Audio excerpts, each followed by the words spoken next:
بسم اللہ الرحمن الرحیم۔ السلام علیکم ناظرین، آپ یوٹیوب چینل دیکھ رہے ہیں، میں عمران خان ہوں۔ ناظرین، عمران خان صاحب کو جیل میں 1000 دن مکمل ہو گئے۔ 1000 دن، اس سے زیادہ لمبی جیلیں کاٹی ہیں پاکستان میں سیاسی قیدیوں نے، لیکن عمران خان کی جیل بہت مختلف ہے اور یہ آدمی بھی بہت مختلف ہے۔ ذوالفقار جی بھٹو کو پھانسی لگائی ایک ڈکٹیٹر نے، لیکن ذوالفقار جی بھٹو کی بھی اپنی فیملی سے ملاقاتیں ہوتی تھیں، ملاقاتیں بند نہیں ہوئی۔ عمران خان صاحب کی جیل جو ہے اس کی نوعیت بہت مختلف ہے، اور جو ظلم جبر اور جو فسطائیت جس کا سامنا عمران خان صاحب نے کیا، ماضی میں شاید اتنے بڑے کسی لیڈر کو اس قسم کے مظالم کا سامنا نہیں کرنا۔ یہ تاریخ کا واحد لیڈر ہے جس پر ظلم اور تشدد کی ایک نئی تاریخ رقم کی گئی ہے۔ کیا کچھ کیا گیا عمران خان کے ساتھ، انہیں قید تنہائی میں رکھا گیا۔ حالانکہ جو سزا عمران خان صاحب کو دی گئی جھوٹے کیسز میں، اس میں قید تنہائی کا کہیں پہ بھی ذکر نہیں ہے۔ تنہائی میں رکھنا کسی شخص کو خود ایک ٹارچر ہے، اور لگاتار عمران خان صاحب کو اس ٹارچر سے گزارا جا رہا ہے۔ عمران خان صاحب کو سلام کا جواب تک نہیں دیا جاتا، اور یہ شکایت آپ کو یاد ہوگا جب میں ISI کی قید سے آیا تھا، تب میں نے یہ شکایت کی تھی کہ وہاں پہ کوئی سلام کا جواب بھی نہیں دیتا، اور اس بات کی بڑی اذیت اور تکلیف ہوتی ہے۔ اب میں محسوس کر سکتا ہوں کہ عمران خان صاحب کتنی شدید اذیت سے اس وقت گزر رہے ہیں۔ عمران خان صاحب کو جیل میں ڈال کے ان کی پارٹی کو توڑ دیا گیا، تہس نہس کر دیا گیا، بندے اٹھا لیے گئے، اغوا کروا دیے گئے، زبردستی پارٹی چھڑوائی گئی، پھر جو لوگ بچے پارٹی کا انتخابی نشان بھی چھین لیا گیا، پھر عمران خان صاحب پر عدت جیسے گھٹیا ترین مقدمات بنائے گئے۔ ان 1000 دنوں میں یہ کچھ ہوا ہے، اور انہی 1000 دنوں میں الیکشن سے صرف ایک ہفتہ پہلے عمران خان صاحب پہ، ان کی اہلیہ پہ، ان کو لمبی لمبی سزائیں سنا دی گئی۔ 30 سال تک سزائیں عمران خان کو اور ان کی اہلیہ کو سنا دی گئی تاکہ وہ الیکشن ہار جائے۔ نارملی لیڈرز کو جیلوں میں ڈالا جاتا ہے، عمران خان کی اہلیہ کو بھی جعلی مقدمات میں جیل میں ڈال دیا گیا۔ فیملی سے ملاقاتیں بند کروا دی گئیں، وکلا بھی عمران خان صاحب سے دور کر دیے گئے، ان کی ملاقاتیں بھی نہیں ہو رہی۔ عمران خان کی بیوی کو گرفتار کر کے سخت ترین قید میں ڈالا گیا۔ یہ مثالیں ماضی میں نہیں ملتی، میں اس لیے بار بار آپ کو کہہ رہا ہوں۔ عمران خان کے خلاف ISPR کے DG تک نے خود پریس کانفرنسز کی۔ عمران خان کے ساتھ وہ کچھ کیا گیا کہ ان کی ایک آنکھ کی بینائی بھی جاتی رہی۔ ابھی جو عمران خان صاحب کو ایک غیر سیاسی وکیل مل کر آئے، انہوں نے بتایا کہ عمران خان صاحب انہیں پہچان نہیں پا رہے تھے، اس آنکھ سے دیکھ نہیں پاتے۔ 85% بتایا جاتا ہے کہ ان کی آنکھ ضائع ہو چکی ہے، اور ڈاکٹرز کہہ رہے ہیں کہ وہ اب ٹھیک نہیں ہو سکتی۔ ڈاکٹروں نے مایوسی کا اظہار کیا ہے۔ عمران خان کے اپنے ڈاکٹروں تک کو رسائی نہیں دی جا رہی، ان کی میڈیکل رپورٹس ان کی اپنی فیملی کو یا ان کے فیملی کے ڈاکٹرز کو میڈیکل رپورٹس نہیں دی جا رہی۔ بس ایک گول مول پیپر جاری کر دیا جاتا ہے اسپتال کی جانب سے کہ عمران خان صاحب آئے تھے، ان کا جناب علاج کیا گیا ہے۔ عمران خان کی پارٹی کے کارکنوں پر گولیاں چلا دی گئی۔ بار بار عمران خان کو ان 3 سالوں میں ڈیل آفر کی گئی، ان 1000 دنوں میں عمران خان کو بار بار ڈیل آفر کی گئی۔ بار بار عمران خان کو کہا گیا کہ آپ اگر یہ کر لیں تو ہم آپ کو چھوڑ دیتے ہیں، اگر آپ وہ کر لیں تو آپ کو چھوڑ دیتے ہیں، اگر آپ یہ کر لیں تو کچھ عرصے میں چیزیں ٹھیک ہو جائیں گی۔ لیکن عمران خان نے جیسا کہ قوم کے ساتھ وعدہ کیا، کسی بھی قسم کا کمپرومائز کرنے سے انکار کیا، اور ابھی تک وہ اپنی بات پر ڈٹ کے کھڑے ہوئے ہیں۔ 200 سے زائد مقدمات عمران خان پہ بنا دیے گئے۔ آج عمران خان صاحب کی پارٹی بھی مایوسی کا شکار ہے، پریشانی کا شکار ہے، اور لیکن عمران خان اس کے باوجود قوم سے کیا ہوا اپنا وعدہ نبھا رہا ہے۔ میں آپ کو سیریسلی بتاؤں تو کسی بھی پولیٹیکل لیڈر پہ اس لیول کا جبر نہیں ہوا۔ نواز شریف کو جیل میں ڈالا گیا، جیل میں جاتے ہی یہ لوگ سوچنا شروع کر دیتے ہیں کہ ڈیل کیسے کرنی ہے۔ نواز شریف نے بھی ڈیل کی۔ اس مرتبہ نواز شریف اور اس کی بیٹی جب پکڑے گئے تو انہوں نے فوری طور پہ ڈیل کی، اور ڈیل کر کے پاکستان سے باہر میاں صاحب نکل گئے۔ بیٹی نے سیاست شروع کر دی، اور کچھ ہی عرصے میں ملٹری اسٹیبلشمنٹ سے ڈیل کر کے جنرل باجوہ کو ایکسٹینشن کا وعدہ کر کے یہ لوگ واپس اقتدار میں آ گئے عمران خان کی حکومت گرا کر۔ جس دن شہباز شریف پر فرد جرم عائد ہونی تھی، اس دن شہباز شریف جو ہے اس کو وزیر اعظم بنا دیا گیا، اور فاتحانہ انداز میں مریم نواز نے وزیر اعظم ہاؤس کا چکر لگایا یہ بتانے کے لیے کہ دیکھو ہم واپس آ گئے۔ عمران خان کے ساتھ جو اس نظام نے کیا اس سے پہلے کبھی نہیں ہوا، اور عمران خان نے اس نظام کے ساتھ جو کیا وہ بھی نظام کے ساتھ پہلے کبھی نہیں ہوا۔ عمران خان نے وہ کچھ پاکستان میں ایکسپوز کر دیا ملٹری اسٹیبلشمنٹ کو، خاص طور پہ جو پاکستان کا کوئی بھی سیاسی لیڈر ماضی میں کبھی نہیں کر پایا۔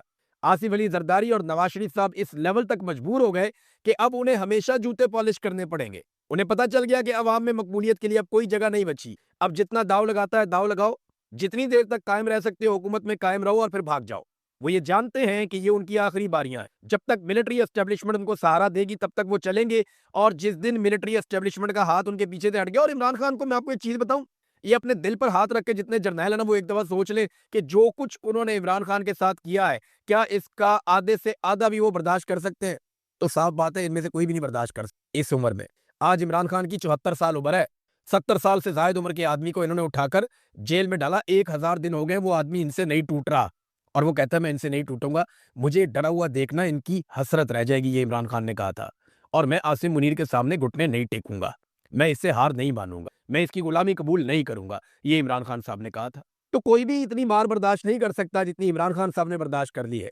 جتنا ان کو پریشان کیا ہے، جتنا ان کی فیملی کو پریشان کیا ہے، کہ ان کی بہنوں کو بار بار گرفتار کر لیتے ہیں، سڑکوں میں مارتے ہیں، گھسیٹتے ہیں، اٹھا کر لے جاتے ہیں، ان کے گھروں میں چھاپے مارتے ہیں، ان کے خاندان کے لوگوں کو، ان کے بھانجے تک کو گرفتار کیا ہوا ہے، کئی لوگ ان کے خاندان کے بھاگے ہوئے ہیں، پارٹی کی حالت عجیب و غریب کر دی ہے، پاکستان میں 1 لاکھ سے زائد گھروں میں چادر اور چار دیواری کا تقدس پامال کر دیا۔ یہ سب کچھ کیا، اس کے بدلے میں حاصل کیا کیا؟ ایک آدمی کو جیل میں ڈالا، 1000 دن ہو گئے، آپ نے حاصل کیا کیا؟ کیا پاکستان کی معیشت ٹھیک ہو گئی؟ نہیں۔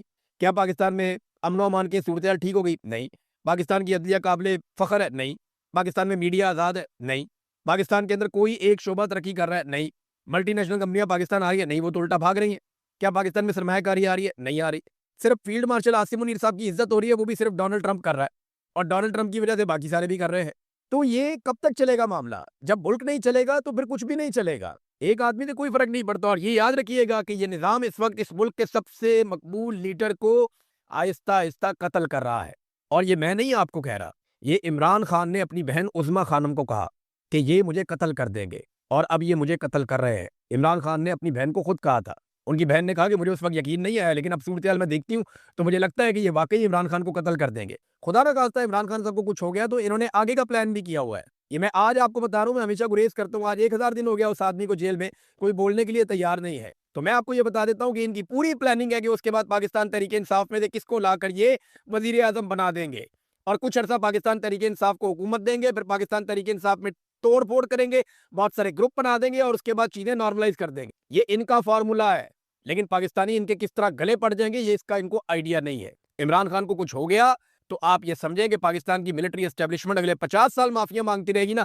تو پاکستانی اس بات کی معافی نہیں دیں گے، یہ بات سچ ہے۔ پھر بہت کچھ بدلے گا پاکستان میں، یہ سب کو بات سمجھ لینی چاہیے۔ اب اس وقت جو ہے، آج کے دن میں بھی ایک تحفہ دیا ہے پاکستان کو نواز شریف، شہباز شریف اور آصف علی زرداری نے، فیلڈ مارشل عاصم منیر نے بھی۔ مین آدمی تو وہ ہے جنہوں نے اس وقت حکومت سنبھالی ہوئی ہے، معیشت ان کے کنٹرول میں ہے، ساری چیزیں ان کے کنٹرول میں، ان کی مرضی سے ہر چیز ہوتی ہے، وہی فیصلہ کرتے ہیں کہ یہ کرنا ہے یا نہیں کرنا۔ تو انہوں نے مل کے ایک مرتبہ پھر پیٹرول کی قیمت بڑھا دی، پیٹرول اور ڈیزل دونوں 400 روپے لیٹر کے ہو گئے، 400 روپے لیٹر پیٹرول، 400 روپے لیٹر ڈیزل، یہ انہوں نے کر دیا پاکستان کے ساتھ۔ اور یاد رکھیں کہ آج بھی عمران خان صاحب کے دور جتنی قیمت عالمی منڈی میں پیٹرول کی نہیں ہے، 150 سے کم قیمت والا پیٹرول اٹھا کر 400 پہ لے گئے، یہ انہوں نے عوام کو ریلیف دیا ہے، کیونکہ 150 کا پیٹرول بہت مہنگا تھا، یہ مہنگائی مارچ کر رہے تھے۔ فضل الرحمان صاحب جو ہے وہ خود بہت زبردست قسم کے احتجاج کر رہے تھے، رولا ڈالا ہوا تھا فضل الرحمان صاحب نے کہ یہ کیسے ہو سکتا ہے کہ 150 روپے کا پیٹرول، فضل الرحمان صاحب مہنگائی مارچ نکال رہے ہیں، یہ کر رہے ہیں، وہ کر رہے ہیں، یہاں احتجاج وہاں احتجاج۔ آج فضل الرحمان صاحب پرسکون انداز میں بیٹھے 400 روپے لیٹر پیٹرول لے رہے ہیں۔ اپنے پیسوں سے لینا ہو تو پھر مشکل بھی ہوتی ہے، ایسا لگتا ہے کہ شاید ان کو پیٹرول فری مل جاتا ہے، یا ایسا لگتا ہے کہ ان کے پاس بہت سارے پیسے ہیں تو انہیں فکر نہیں ہے کہ پیٹرول مہنگا ہو رہا ہے۔ عمران خان کے دور میں شاید ان کے پاس بہت سارے پیسے نہیں تھے، اور انہیں 150 کا پیٹرول بھی مہنگا لگتا تھا، اور آج انہیں 400 کا پیٹرول بھی مہنگا نہیں لگتا۔ تو عالمی منڈی میں قیمتیں آج بھی عمران خان کے دور سے تقابلی جائزہ آپ لیں تو کم ہے۔ اور یاد رکھیے گا، یہ تیل کی قیمتیں نہیں بڑھا رہے، یہ ٹیکسز بڑھا رہے ہیں، یہ اس کے اوپر ٹیکسز لگا رہے ہیں، اور ان کے پاس راستہ ہی کوئی نہیں ہے۔ میں آپ کو پھر یہ بتا رہا ہوں کہ ان کے پاس کوئی راستہ نہیں ہے، ان کو تیل کی قیمتیں لگاتار بڑھاتی رہنی پڑیں گی، اور ان کو بجلی کی قیمتیں بھی بڑھانی پڑیں گی، ان کو گیس کی قیمتیں بھی بڑھانی پڑیں گی، انہیں ٹیکس بھی بڑھانا پڑے گا، شرح سود بھی بڑھانی پڑے گی۔ اس کی وجہ یہ ہے کہ ان کے پاس پیسہ نہیں ہے ملک کو چلانے کے لیے۔ جتنے قرضے یہ لے سکتے تھے انہوں نے لیے ہیں، ابھی یہ اور قرضے لینے کی کوشش کر رہے ہیں۔ یہ صرف قرضے سے اور ٹیکسوں سے ملک کو چلائیں گے، ملک میں معیشت کا پہیہ چلانے کا ان کے پاس کوئی منصوبہ نہیں ہے۔ جب تک یہ حکومت رہے گی اور یہ نظام رہے گا، پاکستان میں سیاسی استحکام نہیں آئے گا، اور پاکستان میں معیشت کا پہیہ نہیں چلے گا، بظاہر تو یہی دکھائی دے رہا ہے۔ اب ناظرین، آنے ذرا بین الاقوامی خبروں کی طرف۔ تو ڈونلڈ ٹرمپ نے اعلان کیا اور ایک انٹرویو دیتے ہوئے کہا کہ میں جنگ جیت چکا ہوں، مگر بڑے مارجن سے جیتنا چاہتا ہوں۔ ایران ہار تسلیم کرنے یہ مطالبہ امریکہ بار بار کر رہا ہے۔ دیکھیں، ڈونلڈ ٹرمپ کے لیے ایک بڑا تاریخی لمحہ ہے اور بہت بڑی مشکل ہے ان کے لیے۔ وہ ایک ہارے ہوئے صدر کی حیثیت سے تاریخ میں زندہ نہیں رہنا چاہے گا۔ یعنی ڈونلڈ ٹرمپ کے باقی 2.5 سال رہ گئے ہیں، دنیا کو یہ برداشت کرنے پڑیں گے۔ اگر ان کے خلاف مواخذہ آ جاتا ہے اور وہ مڈ ٹرم الیکشن ہار جاتے ہیں تو صورتحال مختلف ہو جائے گی، پھر شاید دنیا سال ایک کے اندر اندر ڈونلڈ ٹرمپ کو دیکھے کہ وہ جا رہے ہیں یا فارغ ہو رہے ہیں۔ لیکن ڈونلڈ ٹرمپ تاریخ میں بھی اپنا نام لکھ کر جانا چاہتے ہیں، بہت پیسہ کمایا انہوں نے، امریکن میڈیا کے اندر تھے، بڑا ان کا نام تھا، پھر وہ امریکہ کے صدر بن گئے، پھر ایک مرتبہ پھر صدر بن گئے، امن کا نوبیل انعام وہ حاصل کرنا چاہتے ہیں، انہوں نے اپنا بورڈ آف پیس بھی بنا دیا۔ تو ڈونلڈ ٹرمپ کو تاریخ میں اپنے آپ کو بڑا شاندار آدمی کہلوانا ہے۔ اب اگر ایران یہ تسلیم نہیں کرتا کہ وہ جنگ ہارا ہے تو ٹرمپ کے لیے بڑی مشکل ہے۔ تو اس کے لیے ٹرمپ نے بڑی کوشش کی ہے، اور بڑے پیمانے پر ہتھیار اس وقت بھی اسرائیل میں پہنچائے جا رہے ہیں۔ گزشتہ 24 گھنٹوں میں جو رپورٹ آئی ہے بین الاقوامی میڈیا میں، وہ یہ بتاتی ہے کہ گزشتہ 24 گھنٹوں میں بحری جہازوں اور کارگو جہازوں کے ذریعے 6,500 ٹن فوجی ساز و سامان اور ہتھیار اسرائیل میں پہنچے ہیں. یعنی اتنے بڑے پیمانے پر ہتھیار پہنچ رہے ہیں. ایک تو ڈونلڈ ٹرمپ کا سٹیٹمنٹ ہے کہ ایران ہار تسلیم کرے، میں بڑے مارجن سے جنگ جیتنا چاہتا ہوں. دوسری طرف نا 2 بیانات اور ہیں.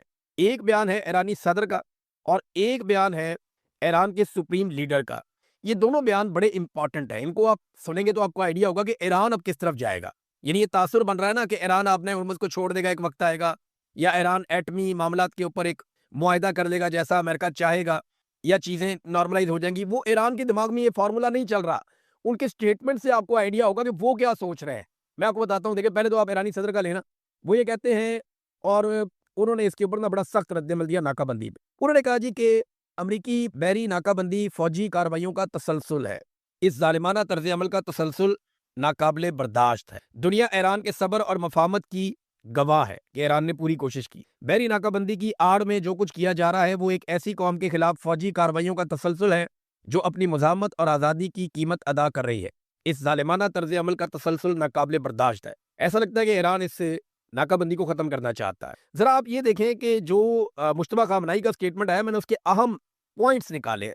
5 بڑے اہم پوائنٹس ہیں جو مجتبیٰ خامنہئی، کیونکہ دیکھیں وہ انہیں چوٹ لگی ہوئی ہے، وہ زخمی ہے، اور جہاں پہ وہ موجود ہیں وہاں پہ کوئی جاتا نہیں ہے. ان کی اپنی لیڈرشپ بھی ان کے قریب نہیں جاتی. کوئی ان کے پاس جانے کی جو ہے وہ کوشش نہیں کرتا کہ ان کی لوکیشن پتہ چل جائے. تو بہت پرانا ایک طریقہ ہے رکا بازی. وہ وہاں سے ایک رکا لکھ کر بھیجتے ہیں، وہاں سے ان کو بھی تحریری طور پہ بھجوایا جاتا ہے صورتحال. وہ وہاں سے پڑھتے ہیں اور ان کو انفارمیشن ملتی ہے اپنے سورسز سے، اور وہ پھر تحریری طور پہ اپنا پیغام بھجواتے ہیں. وہ اپنی آڈیو پیغام بھی نہیں بھجواتے، کسی ریڈیو کا استعمال بھی نہیں کرتے کہ کسی جگہ پہ ریڈیو کے ذریعے سے بھی اگر ان کی آواز ڈیٹیکٹ ہو جاتی ہے تو ان کی لوکیشن کا پتہ چل سکتا ہے. تو وہ اپنی لوکیشن کو بہت خفیہ رکھا ہوا ہے. اور اس وقت وہ زخمی ہیں، ان کے بعد طبی عملہ بھی ہے بین الاقوامی میڈیا رپورٹس کے مطابق. جو چیزیں انہوں نے کہی نا، ان میں 5 چیزیں بڑی امپورٹنٹ ہیں. جو ان کا لیٹسٹ ایک پیغام آیا ہے ایرانی قوم کے نام اور ایران کے لوگوں کے نام. انہوں نے کہا کہ آبنۂ ہرمز ایران کا ایک اسٹریٹجک اثاثہ ہے. یعنی یہ ناقابل مذاکرات ہے، اس پہ تو وہ بات نہیں کریں گے.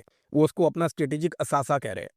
پھر انہوں نے کہا خلیج فارس کے مستقبل کا تصور امریکہ کے بغیر ہے. یعنی یہ سارا جو انہوں نے بیان دیا اس میں امریکہ کا خلیج فارس میں کوئی رول نہیں ہے. یہ ان کے سٹیٹمنٹ کے بیچ میں سے ایک نقطہ یہ ہے.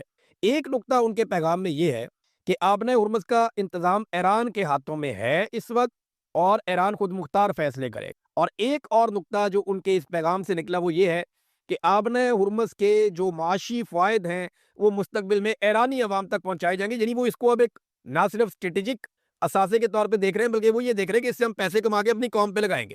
تو وہ تو اس کو چھوڑنے والے نہیں ہیں. ایسا لگتا ہے کہ آبنۂ ہرمز کو وہ نہیں چھوڑیں گے. جیسا کہ کل امریکی پروفیسر نے کہا تھا کہ ایران پاگل ہی ہوگا اگر آبنۂ ہرمز کو چھوڑے گا. اب وہ اس کو نہیں چھوڑے گا اور وہ اس کو اپنے کنٹرول میں رکھے گا. پھر ایک چیز اور ہے کہ انہوں نے کہا کہ ایٹمی اور میزائل ٹیکنالوجی قومی اثاثہ ہے. یعنی یہ ناقابل مذاکرات ہے. یہ ہیں وہ اہم چیزیں جو مجتبیٰ خامنہئی نے کہیں. تو اس طرح تو مذاکرات نہیں ہوتے. جو ڈونلڈ ٹرمپ مانگ رہا ہے یہ تو اس کے بالکل الٹ ہے، اور یہ بڑے سخت گیر ان کے نظریات ہیں. تو ڈونلڈ ٹرمپ کو وہ نہیں ملتا. تو ڈونلڈ ٹرمپ کے پاس آپشن کیا ہے؟ وہ ایک حملہ کر سکتا ہے دوبارہ. اگر وہ ایک دوبارہ حملہ کرے گا، اپنی جیت کی اناؤنسمنٹ کرے گا اور لڑائی کو ختم کرے گا، تو کیا یہ ممکن ہے؟ ایران نے اس کے اوپر جو سٹیٹمنٹ دیا ایرانی فوج نے، اور جو ان کا پورا فضائی حملوں کا ڈپارٹمنٹ ہے، انہوں نے یہ کہا کہ اگر امریکہ نے اور اسرائیل نے ہمارے اوپر محدود حملہ کرنے کی بھی کوشش کی تو ایران جو ہے اس کے اوپر بھرپور جوابی حملہ کرے گا اور طویل جواب دے گا. یعنی ایک تو انہوں نے کہا جی کہ ہم اب چھوٹی لڑائی نہیں لڑیں گے، لڑائی ہوگی تو ہم پوری لڑائی لڑیں گے، فل فلیج. اور ساتھ ہی انہوں نے یہ بھی کہا کہ یعنی اس سے اندازہ ہوتا ہے کہ ان کی یہ کیپیسٹی ہے کہ ابھی وہ ایک لمبی لڑائی لڑ سکتے ہیں. کالیباف نے ایک نقشہ جاری کیا اور نقشے کے ساتھ ایک امریکی پروپیگنڈے کا جواب دیا. امریکہ نے کہا کہ ہم ایران کو گھیرا ڈال رہے ہیں، چاروں طرف سے ایران کو گھیر رہے ہیں. تو اس پہ کالیباف نے کہا کہ اگر آپ امریکہ میں 2 دیواریں بنائیں نا، مشرق سے لے کے مغرب تک، یعنی اٹلانٹک اوشین اور پیسیفک اوشین، ان کے بیچ میں آپ 2 دیواریں بنائیں امریکہ کے گرد، تو وہ جتنی لمبی دیواریں بنتی ہیں نا ان سے بھی 1000 کلومیٹر لمبی ہماری سرحد ہے ایران کی. ساتھ ہی انہوں نے کہا good luck blocking a country with those borders, کہ اتنی لمبی سرحدوں والی ایک ملک کو آپ بلاکیج کرنا چاہتے ہیں، اس کو گھیرنا چاہتے ہیں، تو گڈ لک کر کے دیکھ لیں آپ. پھر ساتھ ہی جو ہے وہ انہوں نے پیٹ ہیگزت جو امریکی وزیر دفاع ہیں ان کے لیے لکھا کہ 1 kilometre is equal to 0.62 miles. یعنی اس کی آسانی کے لیے بتا دیا کہ جناب آپ کو آسانی کے لیے بتا دوں کہ آپ کے میل چلتے ہیں تو کلومیٹر میں اور میل میں اتنا فرق ہوتا ہے. تو یہ اتنا آسان نہیں ہے کہ آپ ایران کا گھیرا ڈال لیں گے. ایران بہت بڑا ملک، اور یہی بات تمام دفاعی ماہرین بار بار سمجھاتے ہیں، بار بار یہ بات بتاتے ہیں کہ ایران رقبے کے لحاظ سے اتنا بڑا ملک ہے کہ اتنا آسان نہیں ہے کہ آپ اس کو چاروں طرف سے گھیر کے اس کے اوپر کوئی اٹیک کر دیں اور آپ مکمل طور پہ اس پہ قبضہ کر دیں۔ وہاں پہ 3 کروڑ لوگوں نے اپنی رجسٹریشن کروا لی ہے لڑائی لڑنے کے لیے۔ بھئی 2 4 10 20 50 ہزار لوگ ہوں یا 1 لاکھ 2 لاکھ لوگ ہوں تو الگ بات ہے، وہاں 3 کروڑ لوگوں نے اپنی رجسٹریشن کروا لی ہے۔ وہ پوری قوم ہی جنگ کے موڈ میں آ گئی ہے اور آیت اللہ علی خامنہئی نے اپنی قربانی دے کے پوری قوم کو کھڑا کر دیا ہے۔ اب صورتحال آپ کے سامنے ہے۔ ناظرین، نیتن یاہو نے ایک بیان جاری کیا ہے اور اپنی بحریہ کو شاباش دی ہے کہ انہوں نے گلوبل سموتھ فلوٹیلا کو واپس دھکیل دیا ہے۔ یہ وہ کارکن ہے، انسانی کارکن، جو غزہ جانا چاہتے ہیں انسانی امدادی سامان لے کر، لیکن انہیں اسرائیلی فوجیوں نے گھیر لیا تھا، انہیں پکڑ لیا تھا، ان کی مواصلاتی نظام بند ہو گیا تھا، ان سے رابطے بھی منقطع ہو گئے تھے اور یہ کافی الگ الگ ملکوں سے لوگ ہیں۔ اس کے اوپر ایک مذمتی سٹیٹمنٹ بھی کچھ ممالک نے جاری کی ہے، جن میں اردن، اسپین، پاکستان، لیبیا، برازیل، بنگلہ دیش، ترکی، جنوبی افریقہ، کولمبیا، مالدیو، ملیشیا وغیرہ شامل ہیں۔ تو انہوں نے اس کے اوپر ایک مذمتی سٹیٹمنٹ جاری کرتے ہوئے کہا کہ یہ پرامن شہریوں کا انسانی اقدام ہے، جس کا مقصد غزہ میں جاری نسل کشی کا عالمی توجہ اس طرف لے کر آنا ہے کہ یہاں پہ نسل کشی ہو رہی ہے۔ انہیں حراست میں لینا غیر قانونی ہے، بین الاقوامی قوانین کی خلاف ورزی ہے، کافی ہمیں تشویش ہے، ان کو فوری طور پہ رہا کیا جائے۔ لیکن میں آپ کو ایک عجیب چیز بتاؤں کہ اردن کے علاوہ کسی بھی عرب ملک نے ابھی تک اس معاملے میں اسرائیل کے خلاف مذمت نہیں کی، جبکہ یہاں جو یورپی ممالک ہیں ان میں سے بھی صرف اسپین کا نام سامنے آ رہا ہے۔ اور اسپین میں آپ کو بتاتا ہوں، یہ وہ ملک ہے جہاں سے یہ قافلے روانہ ہوئے تھے۔ میں اس دن اسپین میں تھا، میں نے خود یہ قافلے روانہ ہوتے ہوئے دیکھے وہاں سے، جب یہ مختلف ممالک سے آئے ہوئے لوگ روانہ ہو رہے تھے اور یہ جا رہے تھے غزہ کی جانب۔ ناظرین، ایک اور بڑی خبر ہے، اور خبر یہ ہے کہ ایران اپنے فٹ بال میچز، یہ فیفا کے صدر ہیں، انہوں نے یہ کہہ دیا کہ وہ اپنے فٹ بال میچز امریکہ میں کھیلے گا، کیونکہ فیفا ورلڈ کپ آ رہا ہے جون کے مہینے میں۔ میرے خیال میں 16 جون کو پہلا میچ ہے ایران کا، اس کے بعد 21 جون کو ہے، اس کے بعد کوئی 27 جون کو ہے۔ تو اس طرح ایران کے میچز ہیں، اور ایران جو ہے وہ جی پول میں ہے غالباً، وہاں پہ 3 ٹیموں کے ساتھ ایران کے 3 میچز ہیں۔ تو یہ ایران جو ہے وہ اپنے فٹ بال میچز امریکہ میں کھیلے گا۔ یہ اس دفعہ جو ورلڈ کپ ہو رہا ہے یہ امریکہ میں، کینیڈا میں اور ایک میکسیکو میں یہ ورلڈ کپ ہو رہا ہے فٹ بال کا، فیفا ورلڈ کپ۔ اور آج سے 1-2 مہینے کے بعد یہ شروع ہو جائے گا، پھر پوری دنیا کو فیفا کا بخار چڑھ جائے گا۔ وہ آپ کو پتہ ہے دنیا میں کتنا مقبول ہے یہ کھیل۔ ناظرین، ایک اور چیز، امریکہ کا جنگ میں اب تک خرچہ کتنا ہوا ہے؟ تو یہ سی بی ایس کی ایک نیوز آئی ہے، یہ امریکن میڈیا ہے، انہوں نے بتایا کہ امریکی آفیشلز اب یہ بتا رہے ہیں کہ ایران جنگ میں اب تک جو نقصان ہوا امریکہ کا، یا جو خرچہ ہوا، سارا جو کاسٹ پڑی امریکہ کو اس جنگ کی، وہ $50 ارب تھا۔ اس سے پہلے پینٹاگون نے $25 ارب کے قریب بتایا تھا، لیکن اب یہ بتا رہے کہ $50 ارب ہے، کیونکہ تباہ شدہ ساز و سامان، بیسز اور جو اثاثے امریکہ کے تباہ ہوئے ہیں، ان سب کو اگر آپ ملائیں تو لگ بھگ $50 ارب کا امریکہ کا نقصان ہوا ہے۔ یہ بہت بڑی اماؤنٹ، بہت بڑا نقصان امریکہ کا ہوا ہے اس جنگ میں۔ اب دیکھتے ہیں امریکہ اپنا یہ خرچہ کیسے پورا کرتا ہے۔ اب تک لیتے ہیں، اپنا خیال رکھیے، اپنے اس چینل کا بھی۔ اللہ حافظ۔